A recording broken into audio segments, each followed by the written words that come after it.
भारत और European union के बीच आज यानी कि मंगलवार को एक ऐतिहासिक फ्री ट्रेड डील हो गई है। प्रधानमंत्री नरेंद्र मोदी ने भारत ईयू के ट्रेड डील को खूब सराहा और तो और उन्होंने कहा कि दुनिया के दो सबसे बड़े लोकतंत्र अपने रिश्तों में एक नया अध्याय जोड़ने वाले हैं। उन्होंने भारत ईयू ट्रेड डील को भारत का अब तक का सबसे बड़ा व्यापार बताया है। ऐसे में इस पर और भी ज्यादा गहराई से बातचीत करने के लिए हमारे साथ बहुत ही सीनियर जर्नलिस्ट मौजूद हैं जिनका नाम है पवन कुमार। सर बहुत बहुत स्वागत है आपका जागरण बिजनेस पर। सर सबसे पहले मैं आपसे जानना चाहूंगी कि इंडिया ईयू का जो ट्रेड डील हुआ वो हमारे इकोनॉमी के लिए यानी कि भारत की इकोनॉमी के लिए कितना असर देखते हैं आप और कितना बेनिफिशियल हो सकता है ये डील भारत के इकोनॉमी के लिहाज से। देखिए नमस्कार। आपके दर्शकों को हम बताते हैं कि देखिए लंबे समय से इस पे बात हुई थी, कोई ओवरनाइट ये डील नहीं हुआ है। हम लोग मतलब 13-14 साल से तो देख ही रहा हूँ लगातार कि इस पर 2013 के बाद लगातार बात हो रही है। इकोनॉमी पे हम बाद में आएंगे, पहले मैं आपको एक बात बताता हूँ। जैसे अब मुझे नहीं पता आज मार्केट ने कैसे रिएक्ट किया है, पर देखिए काफ़ी चीज़ें इसके बारे में पहले से पता थी कि I mean that much of details would come when the real announcement is there। तो उसका मार्केट ने मेरे ख्याल से जहाँ तक हुआ होगा आज शायद ऑटो को छोड़ के बाकी जगह मार्केट ने उस तरह का रिस्पॉन्स दिया होगा जैसे ऑलरेडी मार्केट ने इसको फैक्टर इन किया हुआ है, ऑलरेडी इसको प्राइस इन किया हुआ है। एक बात ये समझिए। दूसरी बात जो इकोनॉमी के बारे में आपने कही, वो इकोनॉमी को बेनिफिट करेगा कैसे। मेरा ये मानना है कि पहले तो टाइमिंग देखिएगा इसका। इसमें थोड़ी और बातचीत, थोड़ी और थ्रेश आउट करते डिफरेंसेस को तो उसकी गुंजाइश होती। जैसे फॉर एग्जांपल कार्बन रूल जो CBAM है उसको इस डील से बाहर रखा गया, जो मेरे हिसाब से पहला लेकुना तो यही है, उसको इसमें शामिल करते या फिर वो और डिटेल्स आएगा तब आपको पता चलेगा। अदरवाइज़ हमारे यहाँ स्टील को दिक्कत है, हमारे यहाँ एल्युमिनियम को दिक्कत है, खाली उसी को दिक्कत नहीं, उसके अलावा कई और चीज़ें हैं जिससे CBM से जो हमें दिक्कत है, जो कार्बन पे नए रूल हैं उसके हिसाब से। इंडियन इकोनॉमी पे फ़र्क ये पड़ेगा, मोटा मोटा ड्यूटी स्ट्रक्चर आप समझिए। वैसे ही इंडिया और EU के बीच ड्यूटी काफ़ी नीचे था, कुछ सेलेक्टेड प्रोडक्ट्स को आप छोड़ दीजिएगा तो कुछ मेजॉरिटी जो था उस पर 3.5% के आसपास ड्यूटी स्ट्रक्चर था। और जो लेबर इंटेंसिव सेक्टर है, जैसे मान लीजिए फुटवेयर है या टेक्सटाइल्स है, वहाँ पे करीब ऑन इन एवरेज आप लगा लीजिए 10 के आसपास का ड्यूटी स्ट्रक्चर है। अब हमारा कुल मिला के 95% गुड्स पे ड्यूटी स्ट्रक्चर हो जाएगा ज़ीरो।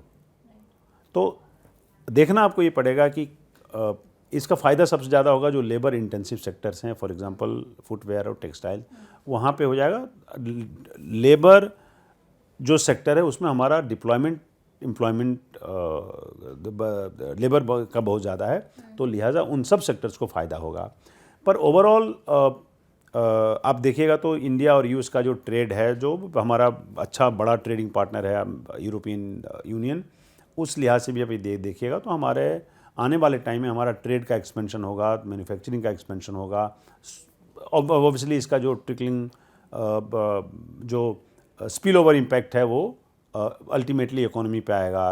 एम्प्लॉयमेंट जनरेशन की बात कर लीजिए, सेल्स की बात कर लीजिए, एक्सपोर्ट की बात कर लीजिए, सो ओवरऑल आप देखिएगा इम्पैक्ट वो इकोनॉमी पे हमारे यहाँ पॉजिटिव होगा, ऐसा मैं मानता हूँ। ओके सर ट्रंप जो है वो लगातार टैरिफ की धमकियां देते रहते हैं, टैरिफ लगाए जा रहे हैं। तो ऐसे में ये जो डील है इसको ऐसा माना जा रहा है कि इसके बाद शायद जो इंडिया और US के जो रिश्ते हैं उसमें भी सुधार हम क्या एक्सपेक्ट कर सकते हैं। देखिए जब दूसरी तरफ ट्रंप जैसा बदहवास, बददिमाग, बदतमीज़ बैठा हो तो आप कुछ भी उम्मीद कर सकते हैं, अच्छे की भी उम्मीद कर सकते हैं, पर ख़राब की उम्मीद ज़्यादा कर सकते हैं। मैं सिर्फ आपको एक बात बताता हूँ कि इस ट्रेड की EU डील आपके लिए क्या काम करेगा। एक प्रिकर्सर का काम करेगा जिसमें आप ज़्यादा वेल प्रिपेयर्ड हैं, आप ज़्यादा नुआंसेस समझते हैं, आप ज़्यादा सेल्फ कॉन्फिडेंट हैं। इसलिए कॉन्फिडेंट हैं क्योंकि आपको लगता है कि दुनिया की एक बड़ी इकोनॉमी से आप ऑलरेडी डील कर चुके हैं। दुनिया की बड़ी, अब कुछ भी हो जाए EU से हमारा मामला ख़राब नहीं हो सकता। तो ये एक तरह से कहें तो टेम्पलेट का काम करेगा। जो फाइल लास्ट राउंड की बातचीत के बाद का है अमेरिका और इंडिया के ट्रेड के बीच में, वो लगभग तैयार है और उस पर केवल अब दोनों देशों के राष्ट्राध्यक्षों की सहमति ज़रूरी है, बाकी all paper work is already done. अब आपने पूछा कि क्या इसका फ़र्क उस पर पड़ेगा? बेशक पड़ेगा, इसलिए पड़ेगा क्योंकि वो टेम्पलेट का काम करेगा। और जो जो अमेरिकन ऑफिशियल्स हैं उनको भी लगता है कि साहब ऐसा है कि ऑलरेडी कुछ ऐसे सेक्टर्स हैं जहाँ पे अगर हम नहीं इनके साथ डील करेंगे तो इसका फ़ायदा ही अल्टीमेटली ये यूरोपियन यूनियन से उठाएंगे। कोई भी 150 करोड़ के मार्केट को ऐसे हाथों से नहीं जाने देना चाहता। तो लिहाजा मुझे लगता है कि एक लेवल नीचे उतर के, एक पायदान नीचे उतर के अमेरिका भारत के साथ डील करने को मजबूर हो सकता है, ऐसा मैं मानता हूँ। उस हिसाब से ये हमारे लिए टाइमली हो गया है, बेनिफिशियल होगा, क्योंकि हमारे लिए ऑलरेडी एक लेयर का हमने काम कर लिया है। सो हमारी निगोशिएबिलिटी जो है it will go up in the times to come. Sir, अगर हम टेक्सटाइल सेक्टर के लिहाज से देखें तो टैरिफ की वजह से ऑलरेडी जो सेक्टर है वो काफ़ी मार झेल रहा है, तो हम एक्सपेक्ट कर सकते हैं क्या कि इस सेक्टर को स्पेसिफिकली कोई राहत मिलने की उम्मीद है डील के होने के बाद? बाज़ार तो मिलेगा ना। देखिए, मार्केट एक्सेस की बात हम लोग करते हैं तो आपको जो ऑन एन एवरेज जिससे हम अब कह रहे थे कि एक ड्यूटी स्ट्रक्चर है 3.5% का, दूसरा है 10.5% का, तो वो जो लेबर सेक्टर है हम उसकी बात कर रहे हैं, तो टेक्सटाइल उसमें से एक है। तो आपके पास एक ऑप्शन रहेगा कि उसमें ड्यूटी स्ट्रक्चर जब नीचे जाएगा तो अल्टीमेटली उसका बेनिफिट आपको कंपनियों को होगा, उसमें काम करने वाले लोगों को मिलेगा, हमारा जो एक्सपोर्ट से हमारी अर्निंग है उसको मिलेगा। सो टेक्सटाइल हो या फुटवेयर हो या जो दूसरे लेबर इंटेंसिव सेक्टर्स हैं उस सब का फ़ायदा मिलेगा। लेकिन देखना है, देखिए पता है आप और हम ये समझने की ज़रूरत है कि टैरिफ स्ट्रक्चर का बदलना केवल टैरिफ कटिंग नहीं है, उसके बाद भी व्यापार को कैसे बढ़ावा मिलता है वो ज़्यादा इम्पॉर्टेंट है। बाय नॉन टैरिफ मेजर्स एक आइटम है ना जिसका इस्तेमाल लोग करते हैं, तो टैरिफ आपने कितना भी कम कर लिया, कुछ कुछ बहाने से नॉन टैरिफ मेजर्स आप लगाएंगे।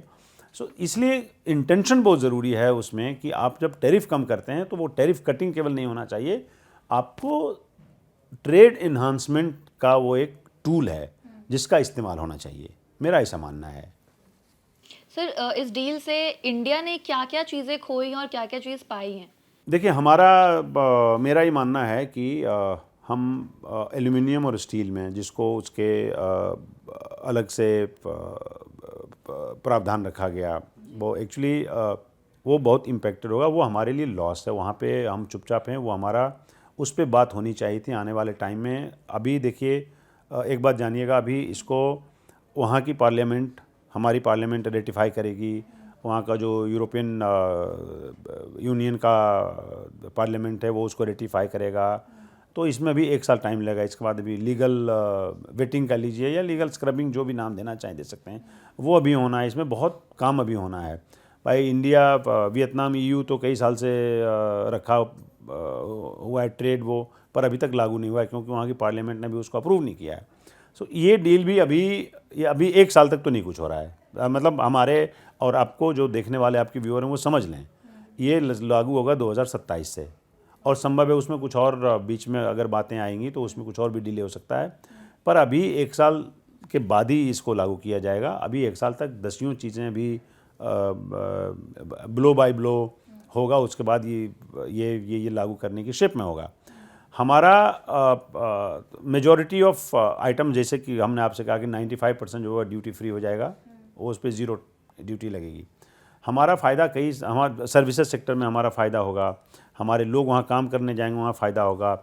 हमारे लिए इन्वेस्टमेंट का मार्केट उनके लिए ओपन है, वहाँ पे हमारा फ़ायदा होगा। पर हमारा जो कार्बन रूल्स से मुतल्लिक जो सेक्टर्स हैं, जिसमें स्टील है, जिसमें एल्यूमिनियम है, वो हमारा मेजर इम्पेक्टेड होगा। और केवल वही 2 सेक्टर्स नहीं हैं, और भी सेक्टर्स हैं जो इससे इम्पेक्टेड होंगे। हमें देखना पड़ेगा, थोड़ा फाइन प्रिंट में जाके और पता चलेगा, बट ये कुछ ऐसे सेक्टर्स हैं जिस पे थोड़ी क्लैरिटी और होती तो ज़्यादा अच्छा होता। ओके। सर, आपको लगता है कि जो हमारा एजेंडा है आत्मनिर्भर भारत का, वो इस डील के होने के बाद कहीं फेल हो जाएगा, ऐसा आपको लगता है? कि आपका क्या पॉइंट ऑफ व्यू है इस पर? नहीं, पर क्यों फेल होगा आत्मनिर्भर भारत हमारा? देखिए, आत्मनिर्भर भारत जब हम कहते हैं तो वो सर्टेन सेक्टर्स में भी दिख रहा है। लेबर इंटेंसिव, हम लेदर में पहले भी थे, हम टेक्सटाइल में पहले भी थे, हम जेम्स एंड ज्वेलरी में पहले ही थे, हम उन सभी सेक्टर्स में पहले से थे जिसको बोलते हैं लो वैल्यू हाई वॉल्यूम। ठीक है। हम आप मेरे ख्याल से जब आत्मनिर्भर भारत आप बोलते हैं तो आपका आप उसको रेफर कर रहे होते हैं जहाँ पे है कि लो वॉल्यूम हाई वॉल्यूम और high value, low volume high value.